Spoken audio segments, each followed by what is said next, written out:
Hello everyone, today we will talk about how to fix or how to solve the problem of kicking you out on the application of Facebook. You will go to settings.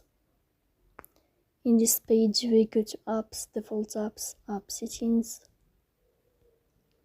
On above you will search about the application of Facebook. Here in this page of app info you will click on first stop and you can click OK. Here you will enter to the window of storage.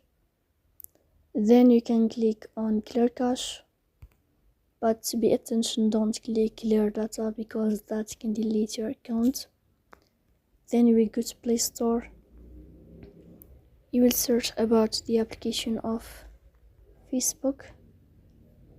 Then you can uninstall your app and you can install it again, so please don't forget.